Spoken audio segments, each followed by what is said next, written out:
Père, nous te remercions pour la parole ce soir. Je pense que c'est une parole très importante. C'est le moment de faire face aux problèmes dans nos vies et d'arrêter de fuir devant eux. Et nous savons que c'est là ta volonté. Tu ne veux pas que nous ayons peur de choses et que nous nous cachions d'elles. Tu ne veux pas que nous fuyions. En fait, tu veux que nous les traversions. Alors je prie que tu mettes des choses différentes sur le cœur des gens ce soir, dont ils ont besoin de s'occuper. Et que tu fasses ce soir ce que toi seul peux faire. Nous le demandons au nom de Jésus. Amen. Je veux vous parler ce soir de façon dont les gens fuient leurs problèmes. Comment nous évitons des choses au lieu de nous en occuper, parce que je crois que nous sommes dans une période dans notre société où tant de personnes fuient absolument tout, de leurs responsabilités à leur redevabilité. Les gens fuient le travail dur, ils fuient les choses difficiles. Ils essayent d'éviter les endroits difficiles, ils essayent d'éviter les gens difficiles, ils essayent d'éviter toutes sortes de peines. Ce n'est pas que quelqu'un aime la peine, mais il y a toujours un peu de peine dans le fait d'être libéré. Les gens fuient devant eux-mêmes. Beaucoup de personnes ne se connaissent même pas du tout. Ils fuient la vérité, ils fuient le passé, ils ont peur de l'avenir. Mais la Bible nous dit que Dieu veut que nous vivions courageusement, qu'il veut que nous soyons audacieux et forts en lui, et que nous ne fuyions de rien, mais que nous sachions qu'il est toujours avec nous. Et parce que Dieu est avec nous, nous pouvons faire face à tout ce à quoi nous devons faire face et traverser dans nos vies. Si vous croyez cela, dites Amen. Je crois que, au lieu de courir, nous devons apprendre à nous tenir fermes et à voir le salut du Seigneur. Il y a une chose intéressante à propos de la fuite, et je vais vous montrer dans la Bible pour vous le prouver, que quoi que vous fuyiez, Dieu vous ramènera éventuellement à cette chose ou cet endroit d'où vous avez fui, et vous devrez vous en occuper avant de vraiment vous améliorer. J'ai quelques personnes ici qui ont en fait été là parce que vous comprenez. Amen. Vous savez que mon père a abusé de moi sexuellement. Alors quand j'ai quitté la maison, j'ai pensé que c'était fini, puis j'ai réalisé que j'ai pris cela avec moi. Et que c'était dans mon âme, ça faisait mal. Je ne voulais pas y faire face. Donc effectivement, je fuyais parce que je ne voulais pas y faire face. Je ne voulais pas en parler, je ne voulais pas prier à ce propos, je voulais juste prétendre que ça n'existait pas. Est-ce que vous avez des choses dans votre vie, de votre passé ou même maintenant, et Dieu essaie de s'en occuper en vous, et vous avez juste développé toutes ces petites façons de juste prétendre qu'elles n'existent pas?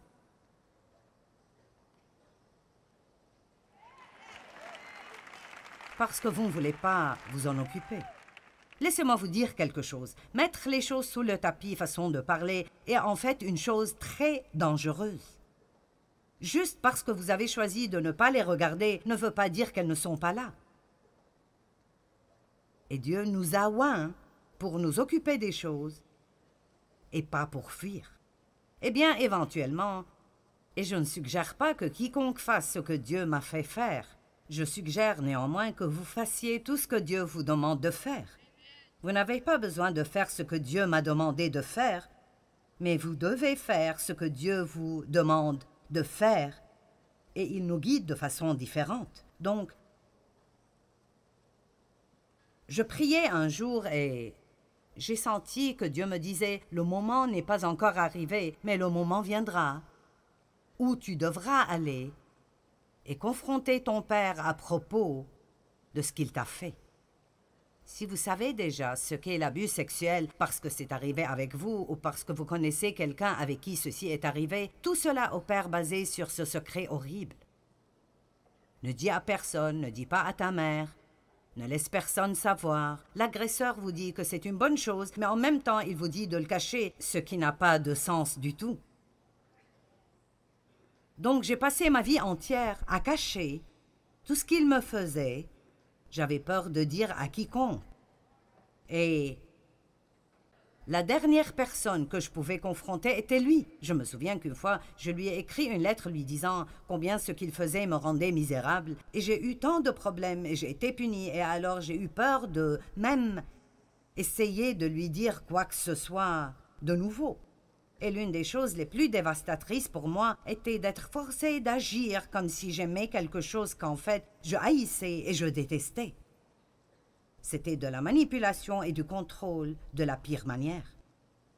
Alors quand Dieu m'a dit que j'allais devoir aller et le confronter, et lui parler ouvertement à propos de ce qu'il m'avait fait et comment ça m'avait affecté, le fait même de penser à cela m'effrayait énormément, et c'était la dernière chose que je voulais faire.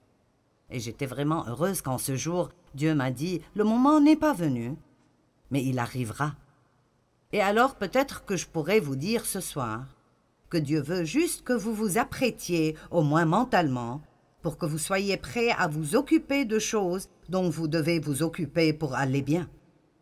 Vous voyez, le fait est que vous ne pouvez pas fuir des choses et vous cacher et vraiment aller bien.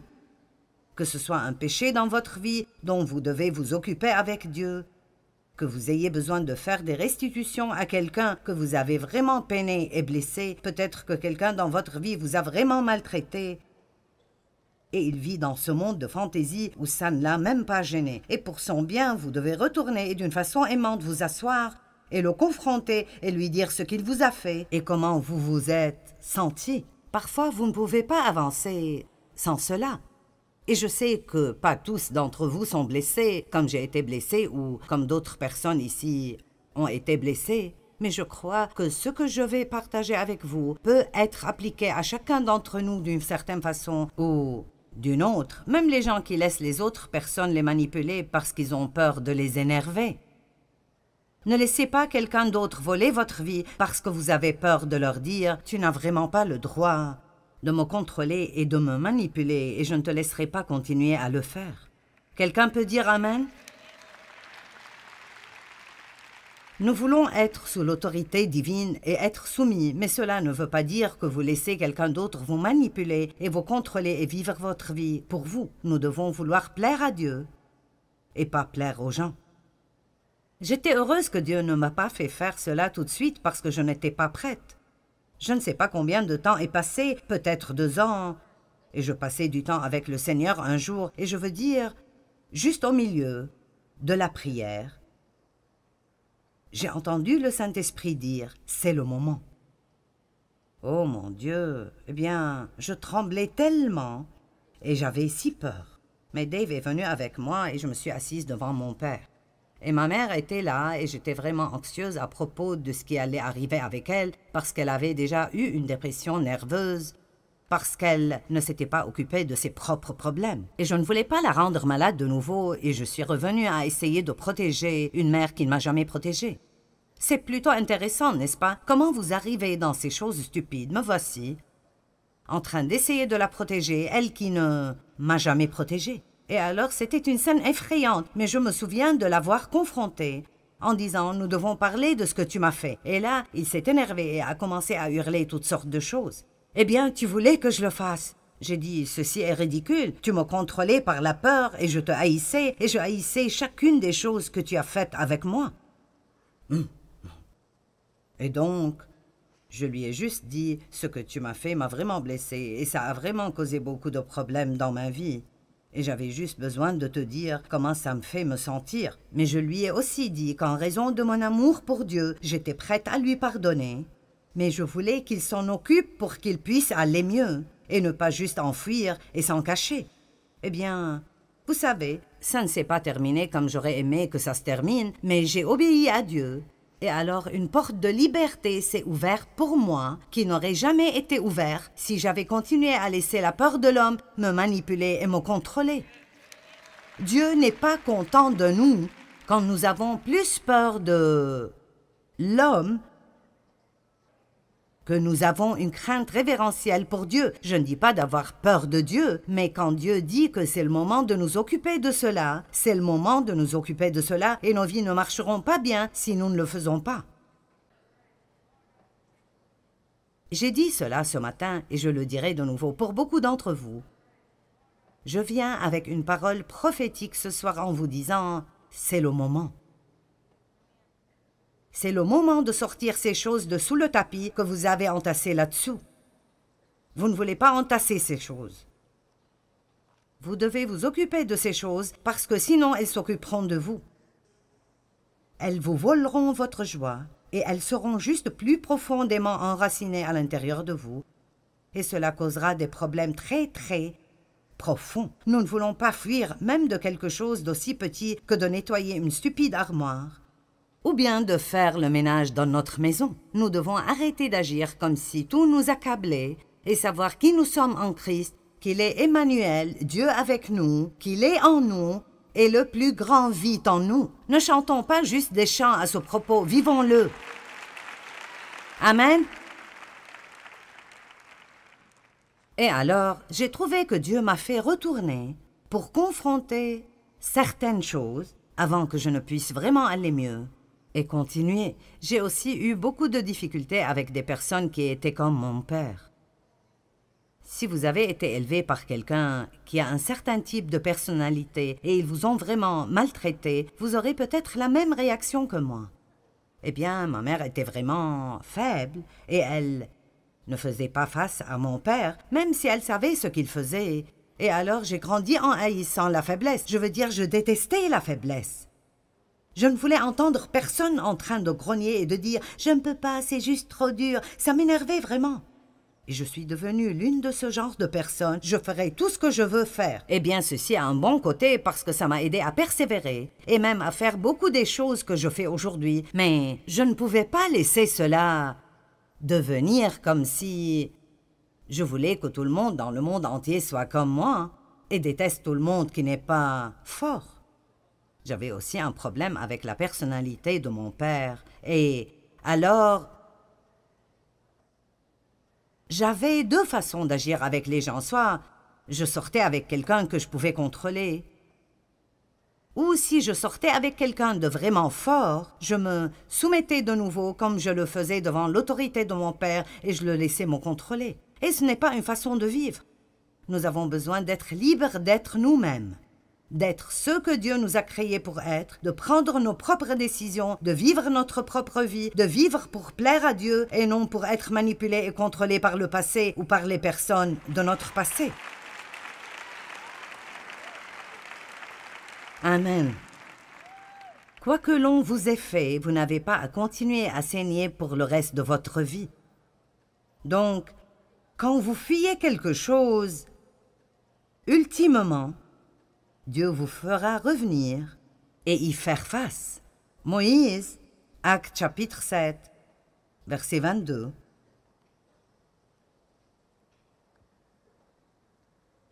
Moïse fut instruit dans toute la sagesse et la culture des Égyptiens, et il était fort et puissant en parole et en œuvre. Vous voyez, Dieu l'entraînait pour quelque chose qu'il allait faire des années plus tard. Et vous pensez peut-être que ce que vous faites est si inutile parce que vous avez un rêve de faire cette autre chose. Mais tout ce que nous faisons fait partie de la chose suivante que nous ferons. Amen. Et il avait 40 ans lorsqu'il lui vint dans le cœur de visiter ses frères, les fils d'Israël, pour les aider. Il avait un désir d'aider les gens. C'était bien.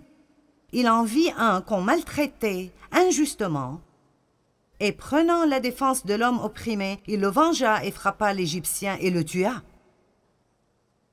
Il pensait, et j'aime ce verset, et je vous parlerai un peu plus à son propos demain. Il pensait que ses frères comprendraient que Dieu voulait se servir de lui pour les libérer. Il avait pris pour acquis qu'il l'accepterait, mais ils ne le comprirent pas. J'ai pensé que quand Dieu m'a appelé dans le ministère, que tout le monde applaudirait, mais ils n'ont pas applaudi. Ils n'ont pas compris, ils n'étaient pas enthousiasmés, et j'ai eu l'opposé exact de ce à quoi je m'attendais des gens. Est-ce que vous obtenez parfois l'opposé exact de ce que vous attendiez des gens? Dieu ne veut pas que nous prenions nos décisions basées sur si les gens applaudissent ou pas. Il veut que nous le fassions parce que nous croyons que c'est ce qu'il veut que nous fassions. C'est le moment pour que certaines personnes se lèvent et soient fortes en le Seigneur. et arrête d'être manipulé par l'opinion populaire. Le lendemain, il vit soudainement deux d'entre eux se battre et se disputer. Il essaya de réconcilier les adversaires en disant « Vous êtes des frères, pourquoi alors vous faites-vous du mal ?» Mais celui qui maltraitait son compagnon le repoussa en disant « Qui t'a établi comme juge sur nous? Voudrais-tu aussi nous tuer comme tu as tué hier l'Égyptien » Verset 29. Quand Moïse entendit cela, il prit la fuite. Ça veut dire qu'il s'est enfui et alla vivre comme un exilé et un étranger dans le pays de Madian, où il est devenu le père de 2 fils. Et 40 ans plus tard, donc maintenant il avait 80 ans. Mon Dieu, la fuite fait perdre beaucoup de temps. Là, Dieu lui apparut dans le désert. Vous remarquerez que dans 4 de ces endroits que je partagerai avec vous ce soir, à chaque fois que ces personnes fuyaient, ils ont toujours terminé dans le désert. Est-ce que vous me suivez ce soir? Le désert est un endroit sec, misérable et malheureux. Vous ne vous sentez pas bien dans votre vie, et puis ça développe toutes sortes d'autres problèmes, parce que si vous n'aimez pas ce que vous faites, puis vous devez trouver une excuse et blâmer ce que vous faites sur quelqu'un d'autre. Et nous allons si loin dans le trou du lapin blanc que nous n'avons aucune idée de comment sortir. Donc, 40 ans plus tard, et il avait maintenant 80 ans, Dieu lui apparut dans un buisson en feu. Moïse, voyant cela, fut émerveillé par cette apparition. Et comme il s'approchait pour l'examiner, la voix du Seigneur se fit entendre en disant « Je suis le Dieu de tes pères, le Dieu d'Abraham, d'Isaac et de Jacob. » Et Moïse tremblait et était si terrifié qu'il n'osait même pas regarder. Puis le Seigneur lui dit « Ôte tes souliers de tes pieds, car le lieu sur lequel tu te tiens est une terre sainte. » Verset 34, « J'ai assurément vu la souffrance et l'oppression de mon peuple en Égypte. J'ai entendu ses gémissements et ses lamentations, et je suis descendu pour le délivrer. Regardez cela. Et maintenant viens, et je t'enverrai en Égypte. » Allez, quelqu'un doit crier. Comment pouvons-nous être libérés de quoi que ce soit si nous en fuyons? Comment pouvons-nous possiblement être libres de cela si tout ce que nous espérons est de ne pas avoir à nous en occuper? Si notre but est de ne jamais avoir à nous en occuper, je peux vous garantir que le diable s'assurera que vous le trouverez à chaque tournant. Et la façon d'arriver au point où vous n'avez pas peur des choses est de leur faire face. La seule façon de chasser la peur est de lui faire face quand vous la confrontez. Vous devez apprendre comment le faire même effrayé. Devant mon père, j'avais si peur, je tremblais, j'étais nerveuse. Mais je ne pouvais pas arriver de l'autre côté de cela si je ne m'en occupe pas. La seule façon dont vous pouvez être libre est de vous occuper des choses. La vérité vous rendra libre, mais la vérité doit être appliquée dans votre vie pour que vous soyez libre. Il s'est enfui de l'Égypte et Dieu l'a renvoyé en Égypte. Genèse chapitre 16, versets 8 et 9. Maintenant, je sais que certains pensent, comment est-ce que cela s'applique à moi? Eh bien, Dieu vous le montrera.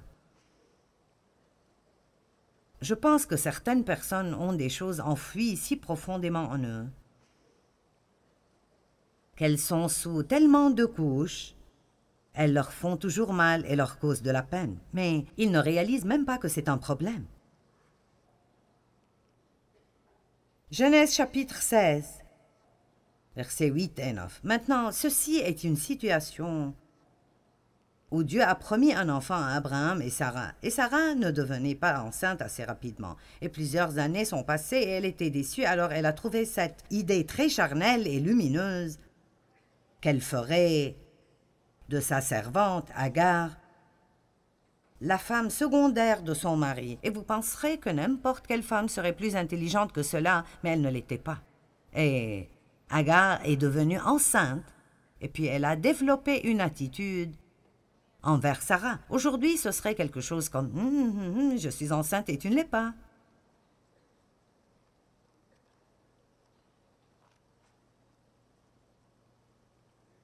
Alors Sarah est arrivée au point où elle ne voulait plus qu'Agar soit aux alentours.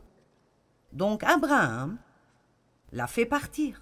Il l'a traitée d'une façon affligeante, il ne l'a pas fait partir, et elle a fui. Le verset 6 dit qu'elle a couru, ou elle a fui cette situation. Verset 7, l'ange de l'Éternel la rencontra près d'une source d'eau, où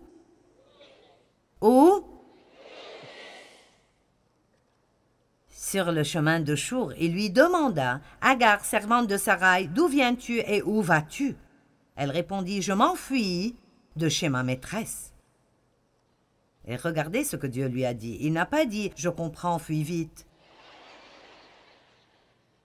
Il est écrit « L'ange de l'Éternel lui dit « Retourne ».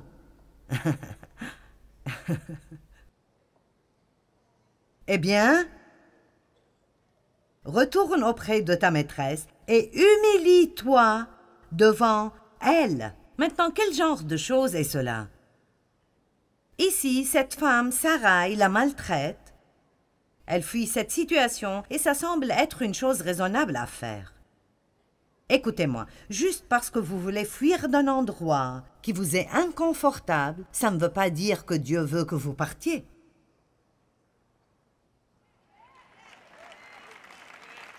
Maintenant, nous sommes connectés. Il y a un temps où nous devons partir d'endroit. Mais ce n'est pas quand vous le voulez, c'est quand Dieu vous fait partir. Dieu a dit à Abraham de partir. Pars de là où tu es, éloigne-toi de ta famille et de tous tes proches et va à un endroit que je te montrerai. Ils étaient tous païens.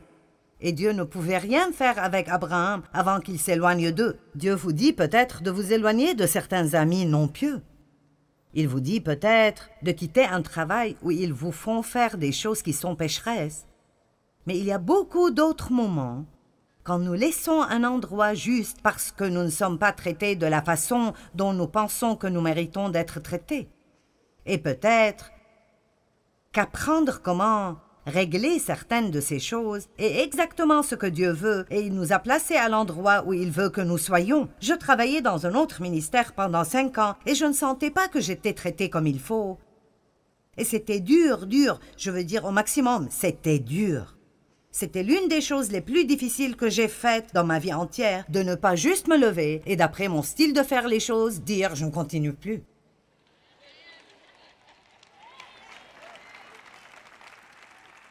Mais cela aurait été facile. Et puis, une fois de plus, j'aurais pu éviter quelqu'un d'autre qui avait la personnalité de mon père. J'aurais pu prendre soin de moi-même au lieu d'attendre que Dieu prenne soin de moi. Êtes-vous là?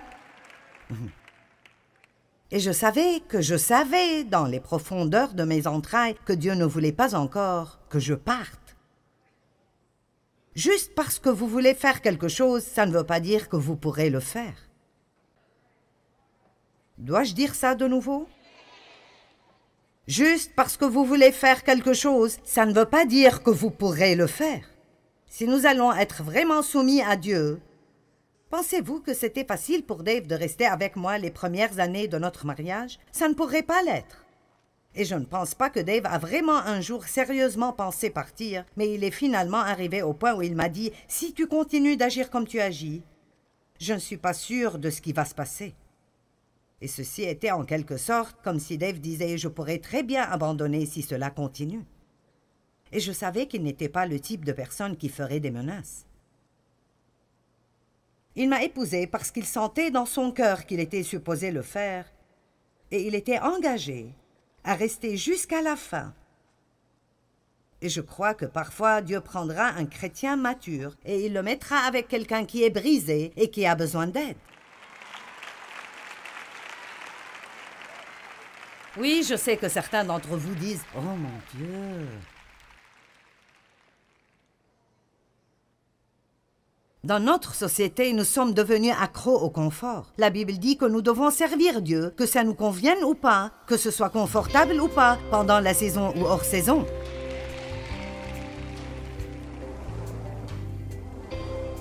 Souvent, nous avons tous une tendance de fuir des choses auxquelles nous devrions faire face. Est-ce qu'il y a un géant dans votre vie auquel Dieu vous demande de faire face et maintenant vous fuyez devant lui? Eh bien, tenez-vous fermement et voyez le salut du Seigneur. Dieu veut vous aider, mais vous devez l'approcher dans la foi, pas la peur.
hiu hiu chưa hè mùa lụt nước lũ bắt